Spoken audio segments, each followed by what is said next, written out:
Anthea, thanks so much for joining us today. So we've got the business index, which slipped by 1.2 points. But looking at that index, it's that leading indicator. So, of course, a forward-looking indicator, which was the worst hit. Just take us through the key reason that that leading indicator fell so drastically. Yes, Samantha, the investment index and the leading indicator fell quite dramatically over the month, and that is on the back of commercial vehicle sales falling by 4.1% over the month. There was also quite lower construction work completed over the last quarter, totaling only 29 million. Credit extended to the business sector also decreased by 1.2% over the month. So things are not looking too great with regards to that. But I mean, if you had to look at the consumption index, consumers appear to be still spending money. If you just look at that overall, you've got vehicle sales, which are up 11% month on month for the month of June. Still spending on credit.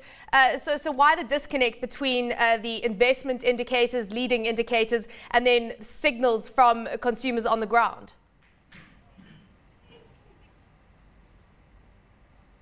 Now, the consumption index is definitely up over the month, but unfortunately the increase was not enough to swing the business climate monitor up for the month of June. There was lower fuel prices, and there's also been lower inflation. The inflation came in at 5.5% for June, which is substantially lower than the 7.4% recorded for February. So consumers have definitely been stimulated to spend a bit more. But like I said, that did not swing the direction of the index due to the decreases in the investment index and the leading indicator. You talk about interest rates. The current key lending rate of the Bank of Namibia is sitting at 6%. We know that the South African Reserve Bank, of course, surprised the market with its 50 basis point cut. Are we going to get a cut then from the Bank of Namibia with inflation now sitting below that key lending rate? Well, the next Monetary Policy Committee meeting is on the 22nd of August. So we definitely do expect to see about a 50 basis points cut in that rate. The rates between the South African and Namibian rates usually do follow each other quite closely.